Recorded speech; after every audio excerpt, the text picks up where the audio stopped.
जय बोलो देवादिदेव 1008 श्री भगवान महावीर स्वामी की, अहिंसा परमो धर्म की, परम पूज आचार्य गुरुवर श्री विद्यासागर जी महाराज की जय जय जय। परम पूज महामना मुनिराज प्रमासागर जी महाराज की, परम पूज अरह सागर जी विश्वास सागर जी महाराज की। एक बार किसी जिज्ञासु सेठ ने एक संत से पूछा, जीवन में धन पैसों की उपयोगिता समझ में आती है,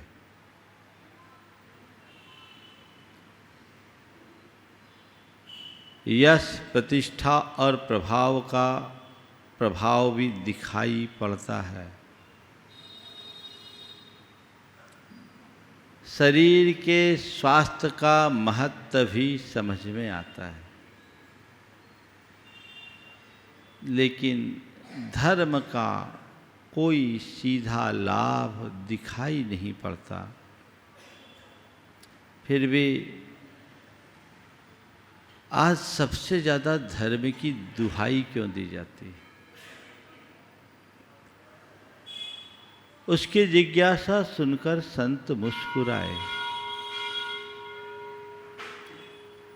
और पास खड़ी हवेली की ओर इशारा करते हुए पूछे, तुम्हें हवेली दिखाई पड़ रही है? बोले हाँ दिख रही है। पूरी हवेली देख रहे हो? हाँ पूरी हवेली देख रहा हूं।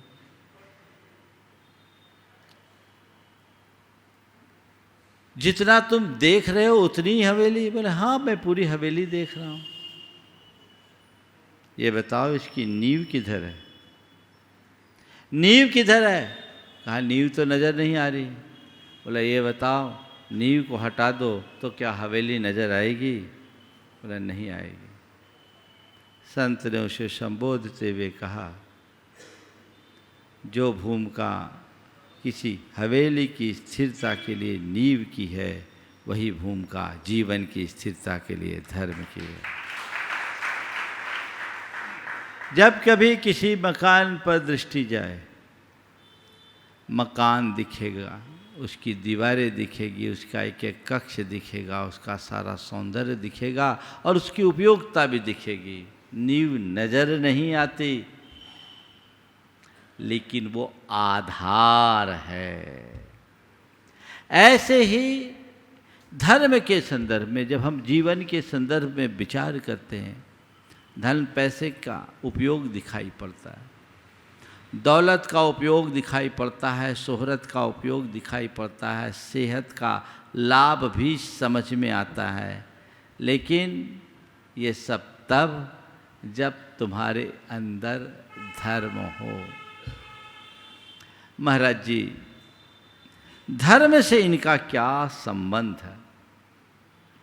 जीवन में नींव और मकान का संबंध तो समझ में आता है, पर धर्म को हम अपने जीवन के नींव के रूप में कैसे देखें समझ में नहीं आता।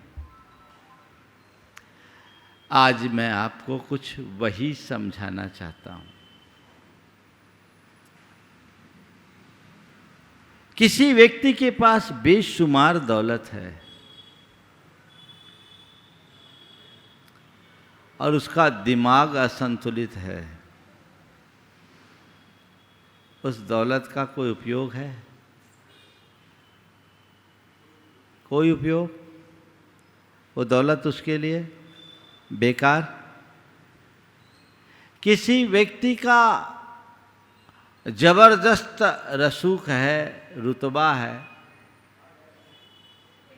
लेकिन उसका स्वभाव उजड्ड है, उस रुतबे का कोई सुख? बड़ा उग्र है, मिजाज खराब है, उससे उसका कोई सुख नहीं मिलेगा। शरीर तो ठीक है, मन ठीक नहीं है, तो उसको कुछ मिलेगा क्या? नहीं मिलेगा ना। तो दौलत, शोहरत और सेहत हमें तभी सुखी बना सकते हैं जब हमारा मन ठीक हो, और मन को पैसों से ठीक नहीं किया जा सकता, मन प्रभाव से ठीक नहीं होता, और शरीर के स्वस्थ होने पर भी मन का स्वस्थ रहना अनिवार्य नहीं है। मन ठीक होगा कब? जब हमारी भावनाएं अच्छी होगी, और भावनाओं को ठीक करने वाला कौन है? धर्म है। समझ गए? आज 4 बातें मैं आप सबसे करूँगा। धर्म क्यों, धर्म क्या, धर्म कब और धर्म कैसे, ये 4 सवाल है। आप सब धर्म करते हो, क्यों करते हो? यहाँ जितने बैठे हैं सब धर्मी हैं, अपने दिन की शुरुआत ही धर्म से करते हैं, आँख खोलते ही प्रभु का स्मरण करते हैं। क्यों करते हो? बोलिए।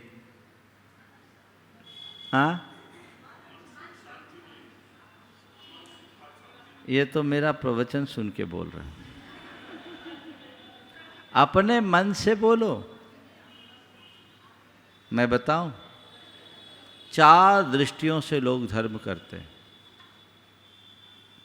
ज़्यादातर लोग माँ बाप ने जो परंपरागत संस्कार दिए हैं उससे प्रेरित होकर धर्म करते हैं। हमें बचपन से सिखाया गया है मंदिर जाना है, पूजा पाठ करना है, दान धर्म करना है, तो हम करते आ रहे हैं। धार्मिक संस्कार से प्रेरित होने के कारण धर्म करते हैं, एक दृष्टिकोण। बहुत सारे लोगों का ये ख्याल है हम धर्म करेंगे, हमारा धंधा अच्छा चलेगा, रुके काम पूरे हो जाएंगे, भगवान की पूजा भक्ति करेंगे तो हमारे जीवन में किसी प्रकार का दुख दारिद्र नहीं होगा। इस भाव से प्रेरित होकर धर्म करने वाले लोग भी बहुत हैं। एक जगह एक युवक था, वो अभिषेक करता था। नवयुवक अभिषेक किया, और अभिषेक ही नहीं किया, वो अपने साथ 2500 को अभिषेक में लगा दिया।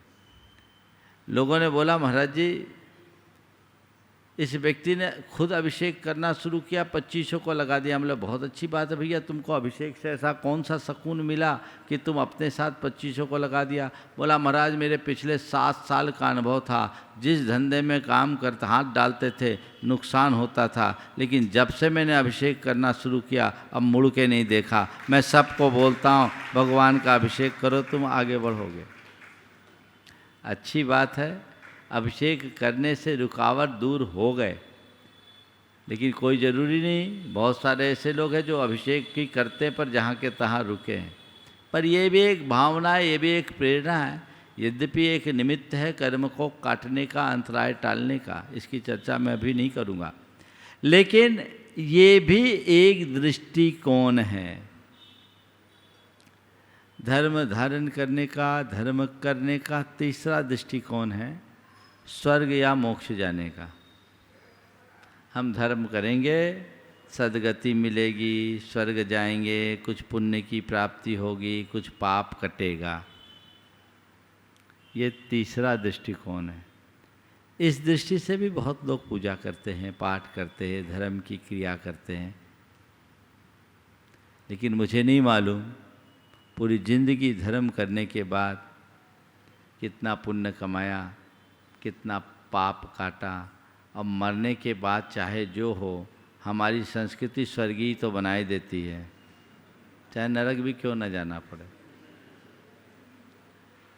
पर ये एक अवधारणा है। ये तीनों अवधारणाएं बड़ी उथली है।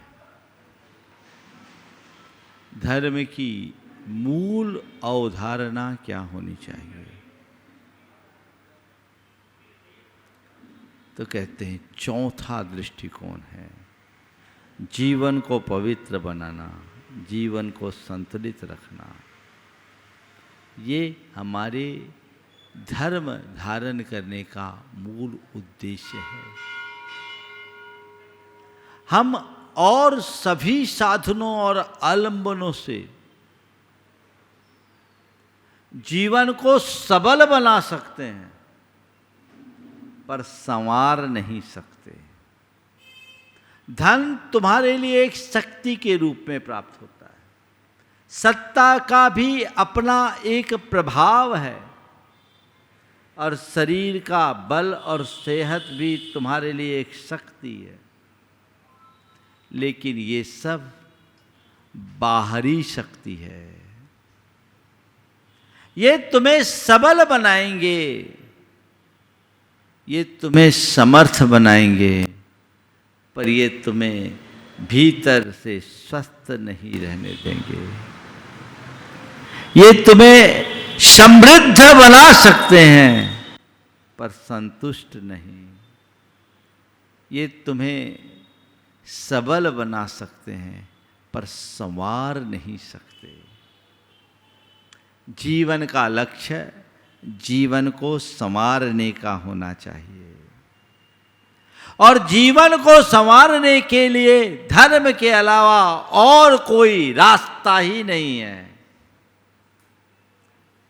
ये सौभाग्य मानो, माँ बाप का उपकार मानो कि उन्होंने तुम्हें ऐसे संस्कार दिए कि बचपन से तुम धर्म से जुड़ गए। यदि धर्म से नहीं जुड़े होते तो व्यसनी और व्यभिचारी बन गए होते, आवारा अपराधी बन कर के घूमते रहते। उन्होंने तुम्हें धर्म का पाठ पढ़ाया, धर्म की महिमा बताई, जीवन की मर्यादा का ज्ञान कराया। परिणाम स्वरूप आज तुमने अपने संस्कारों को बचा के रखा, और मंदिर आते हो, कुछ नहीं तो भगवान की दृष्टि भी पड़ जाए तो कुछ ऊर्जा तो अंदर आ ही जाती है। वह सकारात्मक ऊर्जा जीवन को एक नई दिशा देती है, दृष्टि देती है। लेकिन मंदिर आ गए, पर क्यों आए ये समझना बहुत जरूरी है। कोई काम हम पारंपरिक तरीके से करते हैं तो उसका वो लाभ नहीं मिलता जो हम उसके मौलिक स्वरूप को पहचान कर करते हैं। मंदिर आप रोज आते हो, पूजा पाठ नित्य करते हो, लेकिन रोज मंदिर आना, नित्य पूजन पाठ करने का जो आनंद है, अगर अंतर की दृष्टि को जगा करके करोगे तो वो आनंद उससे 1000 गुना अधिक होगा। प्रयोजन होना चाहिए। तो परंपरागत रूप में धर्म करने वाले लोग धार्मिक हो सकते हैं, पर उनके आचार व्यवहार में परिवर्तन कोई जरूरी नहीं है। ऐसे धार्मिक लोगों की संख्या बहुत है जो 2-2 घंटा भगवान की सेवा पूजा करते हैं और बाहर निकलते ही आसमान फाड़ देते हैं।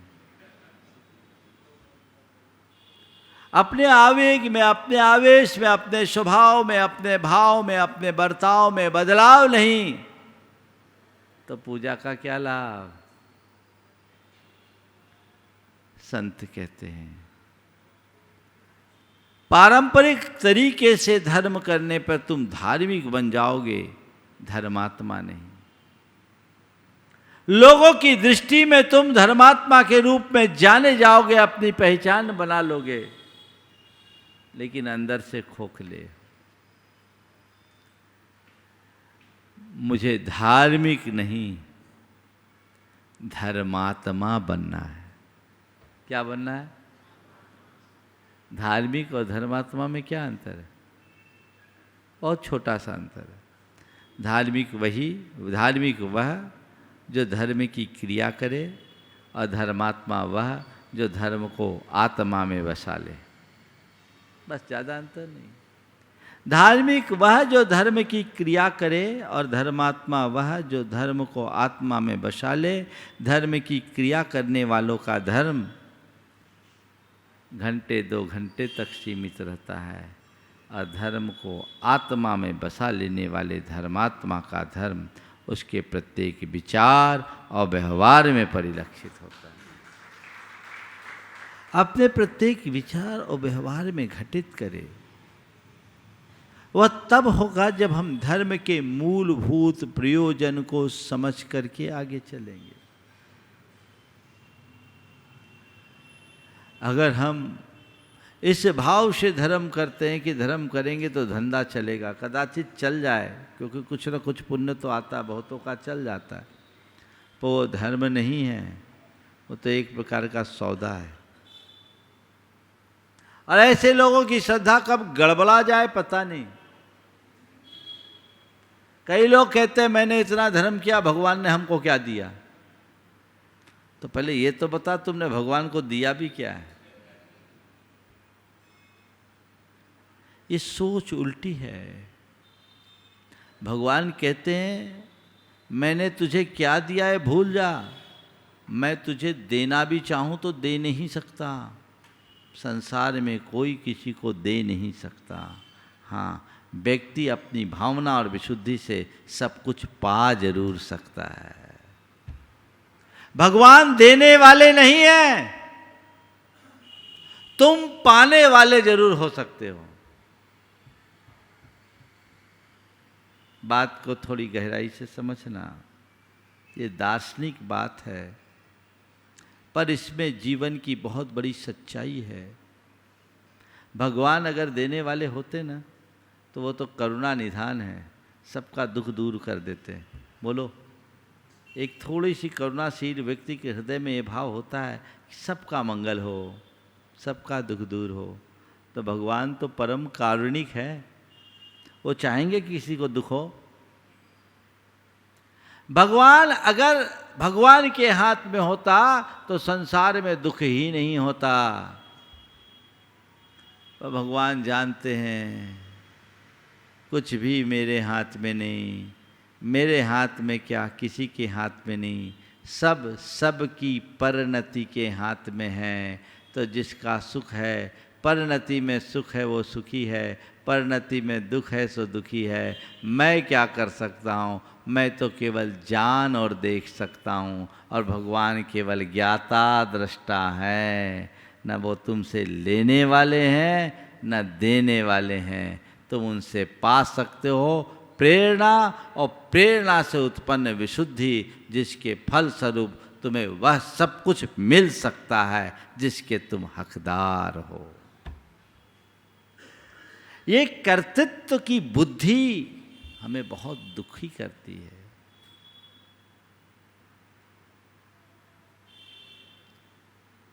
इसे समझो। न कर्तृत्वम न कर्माणि लोकस्य सृजते प्रभु, न कर्म फल संयोग है स्वभावस्तु प्रवर्तते। ये सब स्वभाव से प्रवर्तित है। भगवान नहीं कर सकते तो फिर भगवान के पास इस भाव से जाते क्यों? भगवान के दरबार में न भय से जाओ न लोभ से जाओ, भगवान के दरबार में जाओ तो केवल श्रद्धा से भर करके जाओ। देखो जीवन में क्या रंग आता है। बहुत सारे लोग भय और लोभ के वशीभूत होकर धर्म करते हैं। ऐसे लोग थोड़े अंधविश्वासी टाइप के होते हैं, और इन लोगों का बड़ा भयादोहन भी होता है। इसी के नाम पर लोगों की दुकानदारी भी चलती। ऐसा करो तो ऐसा होगा, ऐसा करो तो ऐसा होगा, ऐसा करो तो ऐसा होगा, और फिर ढेर दुकानदारी चलती नहीं। इस तरह की धारणा से बाहर आओ। ये वस्तु का स्वरूप नहीं है। भगवान के चरणों में श्रद्धा से भर कर जाओ। मैंने एक वाक्य कहा था, भगवान कुछ देते नहीं, दे नहीं सकते, पर तुम सब कुछ पा सकते हो। और किसके बल पर पा सकते हो? अपने भावों के बल पर, अपनी विशुद्धि के बल पर। तुम्हारी भाव विशुद्धि जितनी प्रगाढ़ होगी, तुम्हारा पुण्य उतना गाढ़ा होगा, और जितना पुण्य गाढ़ा होगा पाप उतना हल्का होगा, और जितना पाप हल्का होगा जीवन उतना संवरेगा। अपने भावों को निर्मल बनाओ।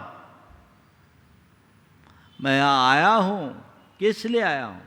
मन को चार्ज करने के लिए आया हूँ। काम, क्रोध, लोभ, मोह से मैं 24 घंटा घिरा हूँ। यहां आकर के भी वही खोजूं तो मैंने क्या पाया? अपने मन को टटोलना। बहुत आयत लोग धर्म क्षेत्र में भी इनकी ही पुष्टि करते हैं। वही काम, क्रोध, लोभ, मोह भर जाता है, क्योंकि संस्कार में है। नतीजा धर्म करने के बाद भी धर्म का असर नहीं दिखता। तो धर्म को श्रद्धा से भर करके करो, भय, काम और लोभ वश मत करो। पुण्य पाने के लिए धर्म, तीसरा दृष्टिकोण। पाप काटने के लिए धर्म या स्वर्ग जाने के लिए धर्म। मैं आपसे कहता हूं, पुण्य पाने के लिए धर्म मत करो, जीवन को पुण्य बनाने के लिए धर्म करो। क्या बोल रहा हूं? पुण्य पाने के लिए धर्म मत करो, जीवन को पुण्य बनाने के लिए धर्म करो। पुण्य पाने और पुण्य बनाने में क्या? तुमने अभी तक कितना पुण्य कमाया, कोई हिसाब है? केवल एक प्रकार की आत्ममुग्धता है कि हमने गुरुओं के मुख से और शास्त्रों से ये सुन रखा है कि धार्मिक क्रिया करने से पुण्य आता है, पर कभी आता हुआ पुण्य देखा, एहसास हुआ? तो केवल एक विश्वास है ना तुम्हारा। ये विश्वास झूठा भी तो हो सकता है। बोलो, हो सकता है कि नहीं? बोलो, क्या हो गया? इतने दबे जबान में क्यों? हो सकता है। अगर ये विश्वास झूठा है तो तुम्हारी पूजा सच्ची होगी क्या? तुम्हारा धर्म सच्चा होगा क्या? नहीं। हाँ, मैं आपसे कहता हूं, ये सच है कि धर्म का कार्य करने से, धर्म की क्रिया करने से पुण्य का संचय होता है। लेकिन वह भी तभी जब अंतःस्पर्शी धर्म हो। पुण्य का बंध हुआ, मेरा पाप कटा, कैसे जाने? तो हमारा सिद्धांत कहता है कि पुण्य तभी बंधता है जब विशुद्धि होती है। अगर मन में विशुद्धि बढ़ रही है तो समझना घट में पुण्य भर रहा है। ये कसौटी है। मन में विशुद्धि बढ़ रही है तो घट में पुण्य भर रहा है। अब भरो जितना भर सकते हो। कितना भीतर पुण्य भरा इसका मुझे एहसास नहीं, पर मेरी विशुद्धि कैसी है इसका तो आभास है। तो किस पर ध्यान देना है? धर्म करते समय किस पर ध्यान देना है? विशुद्धि पर। तुम्हारी जितनी विशुद्धि बढ़ेगी उतना पुण्य बढ़ेगा, और जितनी विशुद्धि बढ़ेगी उतना कालुष्य मिटेगा। जितना कालुष्य मिटेगा उतना पाप कटेगा। लोगों ने तो भगवान की पूजा को पाप काटने की मशीन बना लिया, और धर्म की क्रिया को पाप करने का लाइसेंस। खूब पाप करो और सवेरे से आके भगवान को अभिषेक करो, नहलाओ, पूजा करो और पाप साफ करके चले जाओ। क्योंकि महाराज जी लोग तो बोलते हैं कि सारा पाप भगवान का नाम लेने से कट जाता है, तो पाप खुल के करो, एक बार नाम ले लो, है ना। ये अवधारणा बदलनी चाहिए। क्यों? नाम लेने से पाप कटता जरूर है, लेकिन जितना कटता उससे अनंत गुना तुम लपेट भी लेते हो। इसलिए मैं कहता हूं, पाप काटने के लिए धर्म मत करो, पाप त्यागने के लिए धर्म करो। अंदर विशुद्धि निर्मलता बढ़ेगी तो पाप रुचि अपने आप मंद होगी, और जिसकी पाप रुचि मंद होगी वो पापों का स्वतः परित्याग करेगा, पापों से दूर होगा, और जो पापों से दूर होगा वही स्वर्ग जाएगा। जब पापों में रमा रहेगा उसके लिए तो नरक में भी ठिकाना नहीं, है ना। अरे जीवन को अच्छा बनाओगे तभी ना स्वर्ग जाओगे। एक आदमी सपने में मरा, उसका लेखा जोखा देखा गया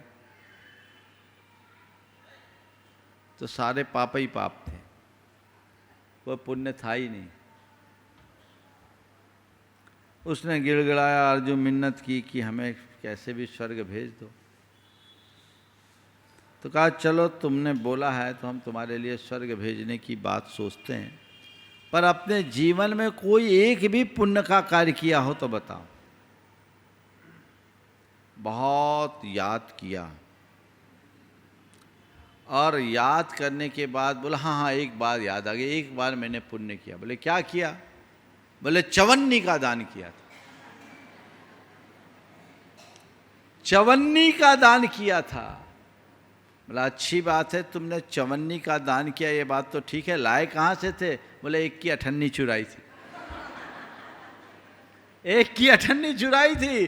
तो उसने कहा भैया अठन्नी चुरा के चवन्नी का दान करोगे तो स्वर्ग में जगह नहीं है, तुम्हें जाओ नरक में, अब नरक ही जाना पड़ेगा। बात मैं केवल इतनी कहना चाहता हूं, स्वर्ग के सपने देखने से कोई स्वर्ग नहीं जाता, दिव्य आचरण करने वाले का जीवन ही स्वर्ग बन जाता है। आचरण में पवित्रता, ये मेरे धर्म का उद्देश्य होना चाहिए, और इसे ही अपना धर्म मानना चाहिए। धर्म क्यों की बात तो आपको समझ में आ गई। 9 मिनट बचे हैं, मुझे चारों बातें करनी है। अब धर्म क्या? धर्म क्या? परिणामों की स्थिरता, निर्मलता, पवित्रता ही सबसे बड़ा धर्म है। धार्मिक क्रिया करने वालों को भी ध्यान रखना चाहिए, आकुलता कम करो, समता को बढ़ाओ। आचार विचार और व्यवहार में जितना संयम और संतुलन है वही धर्म है। प्रायः लोग धर्म के बाहरी पक्ष पर जोर देते हैं, उसके आंतरिक पक्ष को अनदेखा कर देते हैं। हमें चाहिए कि हम बाहर के कलेवर में मुग्ध होने की जगह अंदर के तत्व को पकड़े। कलेवर निरर्थक नहीं है, संतरा और केले से छिलके हटा दोगे तो वो टिकेंगे ही नहीं, पर हमेशा ध्यान रखना है कि खाने के लिए संतरा है या केला, उसके छिलके नहीं, वो तो अंदर के गूदे और कली को सुरक्षित रखने का एक माध्यम है। बाहरी क्रियाएं उतनी ही उपयोगी है, उससे आगे नहीं। ये बात मनोमस्तिष्क में अंकित होनी चाहिए। कई बार मुझे तब बड़ा आश्चर्य होता है जब लोग धर्म की क्रिया करते करते भगवान के सामने भी उबल जाते हैं। वो क्रिया यांत्रिक है, अभी वो धर्म की क्रिया कर रहा है, सच्चे अर्थों में धर्म के स्वरूप को ही नहीं जाना। तो धर्म के आध्यात्मिक पक्ष को समझो, तब वो धर्म कहला पाएगा। और धर्म कब करो? प्राय लोग धर्म के संदर्भ में कहते हैं, किसी युवा से कहो तो कहता अभी तो हमारे खाने पीने के दिन हैं।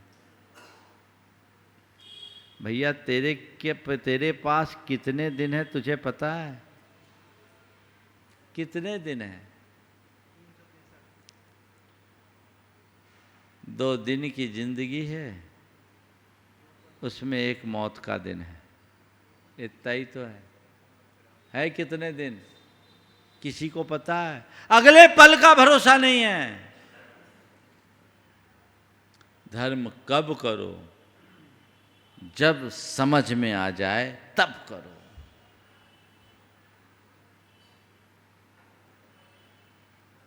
जब समझ में आ जाए तब करो। मेरी प्राथमिकता में मेरा धर्म होना चाहिए, धार्मिक क्रियाएं होनी चाहिए, क्योंकि धार्मिक क्रियाओं से मेरा मन उद्दीप्त होता है, चार्ज होता है। और उस समय मुझे धार्मिक क्रियाएं और बढ़ चढ़ करके करना चाहिए जब मेरा मन अशांत और उद्विग्न होने लगे, ताकि मैं अपने मन को सही दिशा और दृष्टि देकर स्थिर कर सकूं। आप लोग अपनी मोबाइल को कब चार्ज करते हैं? जब फुल चार्ज होता है तब, या डिस्चार्ज होता है तब? महाराज हम तो अपनी मोबाइल को हमेशा चार्ज रखते हैं, और चार्ज ही नहीं, कभी ऐसा मौका हो तो साथ में बैकअप के लिए पावर बैंक भी रखते हैं, ताकि हमारे मोबाइल का फंक्शन एक पल के लिए भी डिस्टर्ब ना हो। तो संत कहते हैं ये जड़ मोबाइल कभी डिस्चार्ज हो जाए तो उतना नुकसान नहीं, पर तुम्हारे अंदर की चेतना यदि एक बार ऊर्जा शून्य हो जाएगी तो उसे वापस ऊर्जावान बनाना बहुत कठिन है। उसे ऊर्जास्वित रखो, ऊर्जावान बनाकर रखो, और सतत धर्म की क्रिया में उत्साह बनाकर रखना चाहिए। आखिरी सवाल, धर्म कैसे करो? सतही स्तर से मत करो, अंतर मन से भर करके करो। ऊपरी मन से किया गया काम फलदायी नहीं होता, और अंतर मन से किया जाने वाला काम कभी निरर्थक नहीं होता।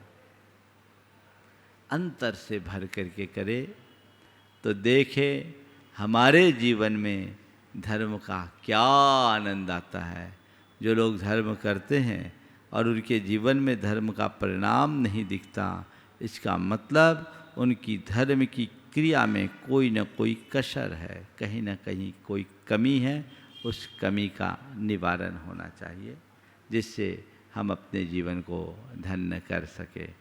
बोलिए परम पूज्य आचार्य गुरुवर श्री विद्यासागर जी महाराज की।